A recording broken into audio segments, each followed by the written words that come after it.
አሰላሙ አለይኩም ወራህመቱላሂ ወበረካቱ። ውድና የተከበራችሁ የቻናሌ ቤተሰቦች ሀባይቦቼ እንዴት ናችሁ? ከኔ ጋር አልሐምዱሊላህ ሁሉም ሰላም ነው። ሰላማችሁ ብዝት ብዝት ይበልልኝ። ዛሬ ደግሞ በአዲስ ቪዲዮ መጥቻለሁ። ዛሬ እንደው ለእናንተ ይጠቅማል ብዬ ይዤላችሁ መጥቻለሁ። እህቶቼና አንዲት እህት ዛሬ ምን ብላኛለች መሰላችሁ? እህቶቼ ቤቴን ቤተሰቦቼ ሳይነግሩኝ ሽጠውብኝ በጣም ተናድጃለሁኝ የሚል ኮሜንት ጽፋልኛለች ማለት ነው እህቶቼ። እና በጣም ገረመኝ ማለት ነው። እንግዲህ ወላሂ ነው የምላችሁ፣ ምን እኔ እንጃ ምን እንደምላችሁ ማለት ነው። ኢትዮጵያ ላይ የሚያስቡት እሷ ደግማ ትሰራዋለች ብለው ነው መሰለኝ የሚያስቡት ማለት ነው። እኔ ምን አይነት ልብ ነው በእርግጥ የሆነ ያኔ ወይም ሊናደዱባት ይችላሉ። ምን ይላሉ እህቶቼና በጣም ገርሞኝ ነው ማለት ነው። ቤተሰብም እንዲህ በቃ ሰው ልጁን ይጎዳል እንዴ ብዬ አሰብኩኝ ማለት ነው። እና በጣም ከባድ ነው። ዙሮ እናንተ እዛ የሚያስቧችሁ ሁለተኛ ትሰራዋለች፣ አሁን ብንሸጥባት ሌላ ቤት ትሰራለች ብለው አስበው ይመስለኛል። እኔ ለምን እንደሆነ አልገባኝም። እና በጣም ተናድጃለሁ እህቴ ብላ ኮሜንት ላይ ያስቀምጣለች ማለት ነው እህቶቼ። እና እስኪ ለእናንተ አንዳንድ ነገሮች ልንገራችሁ ማለት ነው። እንደው እዚሁም ደግሞ ቤት ለመስራት ደከመን። ቤታችን ከተጀመረ 2 አመቱ 3 አመቱ አመት ዞረኝ፣ በቃ ቤቴ ገና ነው አልተጨረሰም የሚሉ በጣም ብዙ እህቶች አሉ ማለት ነው እህቶቼ። እና ቤት ሲጀመር መጀመሪያ በእቅድ መጀመር አለበት። በዛ ላይ ደግሞ የእናንተ እቅድ እንጂ የቤተሰብ እቅድ መሆን የለበትም ማለት ነው። የቤተሰብ እቅድ እዚህ ያለ ሰው ሁሉ ጊዜም እናንተ ኪሳችሁ ብር ይኑርም አይኑርም ዙሮ አላቸው በቃ ብለው ነው የሚያጃግኗችሁ ማለት ነው። አላቸው ብለው ነው የሚያስቡት ማለት ነው። ስለዚህ እናንተ የምፈልጉትን ቤት ትልቅም ይሁን ትንሽም ስታስጀምሩት በቃ እናንተ በአማችሁ ይሄን ያህል እኮ ቅጠል ቢሰራልኝ ይበቃኛል ብላችሁ አማችሁን እናንተ ናችሁ የምታውቁት እህቶቼ። እዚህ ያለ ቤተሰብ አይደለም የእናንተን አቅም የሚያውቀው ማለት ነው። እና ብዙዎቹ እንግዲህ ብዙ አመት ተቆዩ በኋላ በቃ የተወሰነ ገንዘብ አገኝቻለሁ ቤት መጀመር አለበት ብለው ያስጀምራሉ። ቤተሰብ ደግሞ እዚህ ምንም በቃ እሷ ብዙ አመት ኖራለች እዛ በቃ ብር አላት የምመነዝረው የምዘረዝረው ብለው ነው የሚያስቡት ማለት ነው። እና በዛን ሰዓት እናንተ ይሄን ያህል ይበቃኛል እኔ አቅም የለኝም ብላችሁ መተመን አለባችሁ፣ ተመን መስጠት አለባችሁ ማለት ነው። በእርግጥ ጓደኛሽ ይሄንን ሰርታ እንደዛ አይነት ቤት ስሪ አንቺ ዘመናዊ ቤት እያሰራች አይደል እንደ ጓደኛሽ አንቺም እንደዚሁ መስራት አለብሽ ብለው ነው የሚያስቧችሁ ወይም የሚሏችሁ ማለት ነው። እና ይሄን ያህል ነው እንግዲህ እውነቴን ነው የምላችሁ። እቺ ልጅ እንግዲህ ስንት አመት ለፍታ ያሰራችውን ቤት ቤተሰብ ሳይነግራት እንግዲህ ቤቷን መሸጥ ማለት ነው። እና በጣም ነው የሚያናድደው። እውነቴን ነው የምላችሁ እህቶቼና ምን እንዳሰቡ ወላሁ አለም ማለት ነው። እና ስለዚህ የእናንተ ነው ዋናው ማለት ነው። እናንተ ናችሁ ያንን ቤት አሁን እንዲሸጥ ወይም እሷ ዙሮ እንደው መቼም ወይ ገንዘብ ሳትልክላቸው ልበቀርና ቤቱ ተተሰራ በኋላ ወይ የሆነ ነገር ስሙ በራሳቸው ሆኖ ነው በቃ የሆነ ነገር ቢሆን ነው ማለት ነው። እና ምን አይነት ጨካኝ ቤተሰብ አለ እህቶች! ይሄን ያህል ነው። ብዙ ቤተሰብ አሁን ላይ በቃ ያኔ ልጁን ሽጦ በቃ ማለት ልጁን ሽጦ እኮ መሸጥ ነው። አረብ ሀገር መሄድ መሸጥ ነው መቼም አይደል እንዴ? ስለዚህ ልጁን ሽጦ እንዲበላ የሚፈልግ በጣም ብዙ ቤተሰብ አለ እህቶቼና ይሄንን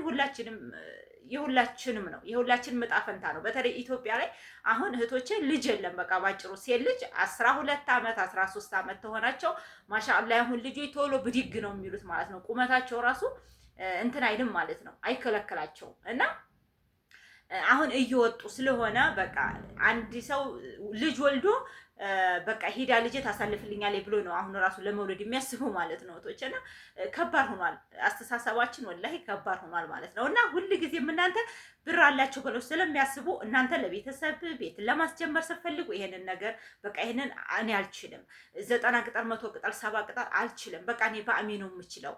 ለምን ብትሉ አሁን በቃ ተቀንቀ ሁሉም ነገር እየጨመረ ስለሚሄድ በቃ አዘልቁትም ገባችሁ። ስለዚህ ያ ቤት እስከ ተጨርሶ እንደገና ደግሞ ቤት ውስጥ መቼም ግድግዳ ብቻ ይቆም አንድ ሰው ማለት ነው። ቤት ውስጥ እቃ ያስፈልጋል። ያንን እቃ ትትሉ የእናንተ እድሜ እየሄደ ጤናችሁን እያጣችሁ መቼም ያው አረብ ሀገር ኑሮ በቃ የሚኖር ሰው ጤናውን ነው ብዙ ጊዜ የሚያጣው ማለት ነው። በቆየን ሰዓት ጤናችንን እያጣን ነው። አረብ ሀገር ሄዶ እስኪ ጤነኛ ነኝ ኢትዮጵያ ላይ የሚል ሰው አለ? የለም እህቶቼ። ወይ የመውለድ ችግር ይኖርብናል ወይም የወገብ ችግር በቃ የሆነ ችግር ህመም በቃ ድቀት የሰውነታችን ድቅቅ ማለት ነው እህቶቼ። እና ይሄ ነገር በሁላችንም ጋር ስላለ እዚያ ያለ ሰው ያልሞከረው የሞከረው እንኳን ይገባዋል እህቶች። እና ያልሞከረው ግን ቤተሰብ በፍጹም በፍጹም እዛ ሆናችሁ ብር አላቸው ነው ስትመጭ አንቺ ምንም ትሆናለች ብሎ ልጅም ህመም ላይ ትወርቃለች ብሎ ማያስብም ማለት ነው እህቶች። እና እናንተ በቃ ያንን ነገር ማወቅ አለባችሁ፣ ለራሳችሁ ማወቅ አለባችሁ። በተለይ ደግሞ እንደዚህ ቤት ስታሰሩ እህቶቼ በቃ ያለውን ነገር ፎቶ አንስታችሁ ላኩልን እህቶች። ብዙዎች እኮ ቤተሰብ ገዝተንልሻል፣ ቤትሽ እኮ እየተሰራ ነው፣ እያለቀ ነው፣ ይሄን ያህል ደርሷል፣ እንደውም ፎቶ እያነሱ የተጨረሰ ቤት የሚልኩ ቤተሰቦች አሉ፣ ወይም ባሎችም አሉ። ምንም እኮ ይሄ እንትን የሌለው ማለት ነው። እንደዚህም የሚያደርጉ ባሎች አሉና ያንን ነገር ምንም ይሆን በቃ እንኳን አይደለም የመብራት በቃ የግርግዳ ያለውን ነገር ለምን የሶኬት አይሆንም ማለት ነው። አሁን በተሻሻለ ጊዜ ሁሉም ሰው ኤሞ አለዋ። በኤሞ ላክልኝ ፎቶ አንስተ ይሄንን አርግልኝ፣ ዛሬ የላኩልህን ብር ለምን ይዋለ ምንም አትፍሩቶች። እውነቴን ነው ማለት ባል ለምን አይሆንም ማለት ነው። እንደዚህ ተቆጣጠርሽኝ እንደዚህ ምናምን ቢላችሁ አትስሙት። እውነቴን ነው። እኔ በእርግጥ እንዴት ጣለው አይደለም፣ ግን የእናንተ ቁጥጥር በእርግጥ ወንድን ሲቆጣጠሩት ይባላል፣ ወንድን ሲቆጣጠሩት የብስ ያጠፋል ይባላል። ግን እንደዛ ተሆነማ ጥሩ አይደለም ማለት ነው ቶችና ዛሬ ምን ሊያደርስከው በቃ ዛሬ የላኩትን ብር ለምን እንዲያጠፋው መናገር አለበት ወይ? የሆነ ዕቃ ሊገዛበት መጥቶ ከሆነ ያ ዕቃ ተገዛ ወይ ስንት ተገዛ እስኪ ፎቶ አንስተህ ላክልኝ እስኪ ልየው።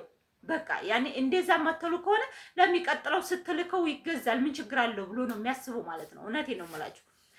አንድ ቪዲዮ ድሮ ሰርቻለሁ ማለት ነው። እዚህ ጎረቤቴ ብር 100 ምናምን ሺህ ብር ለቆርቆሮ መግዣ ተተምኖ እሷና እሱ አውርተው ብሩ ተልኳል ማለት ነው። ብሩ ልካ ባልየው ግን ምንድን አደረገው እህቶቼ? የዱቤ ነው አምጥቶ ያስገባ ማለት ነው፣ ያንን ቆርቆሮ ማለት ነው እህቶቼ። ከዛ እሷ አጋጣሚ እንግዲህ ትከርማለች፣ በዛው አትመጣም። ያኔ ልትደግም ነው 3ኛውን 4ኛ ዓመት ልትደግም ነው ብሎ እንዲያሰበ ከዛም ቤተሰብ እዛ አረቦቹ ጋር ታትስማማ ቀርታ ትመጣለች እሷ ማለት ነው። ቤቱ በእርግጥ ቁሟል፣ ገባችሁ? ግን የመጣው የዱቤ ነው። ተሱቅ የተነሳው ማንኛውም ነገር የዱቤ ነው። ብሩን እየመጣ እሱ አናጭ ነው፣ እጁ መስራት ይችላል ማለት ነው። እና እንግዲህ መስራት እየቻለ አስቡት ማለት ነው። መስራት እየቻለ ዝም ብሎ የምትልከውን ብር ለቆርቆሮ ለዚህ ላናጭ ጭማሪ አናጭ መቼም አንድ ሰው እንትን አይለውም።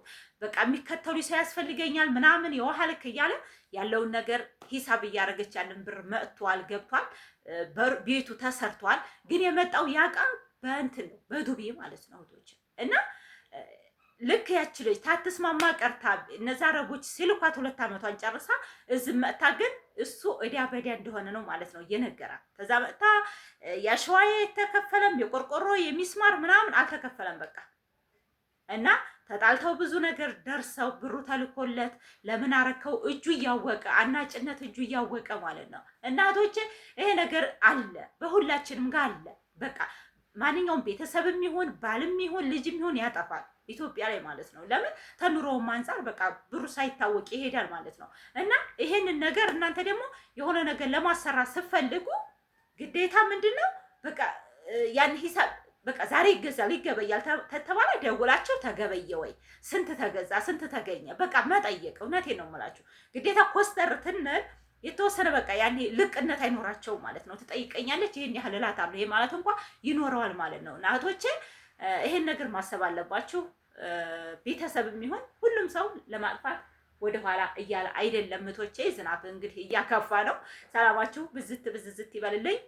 ኮሜንት ላይ እስኪ ያለውን ነገር ማን ነው ጻፉልኝ ማለት ነው።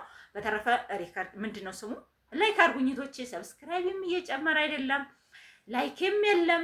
ኑሮ 1000 እንኳን ታይቶ 100 ሰው እንኳን ላይክ አያደርግም ማለት ነው እህቶቼ። ቪዲዮ ስትጀምሩ በተለይ ለዩቲዩብ እውነቴን ነው የምላችሁ ላይክ አድርጉት። እናንተ ላይክ ስታደርጉት ዩቲዩብ ለካ ይሄ ነገር ደህና ነገር ነው ብሎ ለሌላ ሰው እናንተን ለሚመስል ሰው ወደ ሌላ ሰው ሼር ያደርገዋል እሱ ራሱ ማለት ነው። ለምን እናንተ ወዳችሁታል፣ ሌላ ሰው እንዲወደው ሼር ስለሚያደርግልን ሰብስክራይብ አድርጉን። ሰብስክራይብ ታታረጉ ብዙዎቹ ትንሽ ፐርሰንት ነው ሰብስክራይብ አረገ የሚለው ማለት ነው እህቶቼና ሰላማችሁ ብዝት ይበልልኝ። አሰላሙ አለይኩም ወራህመቱላሂ ወበረካቱ።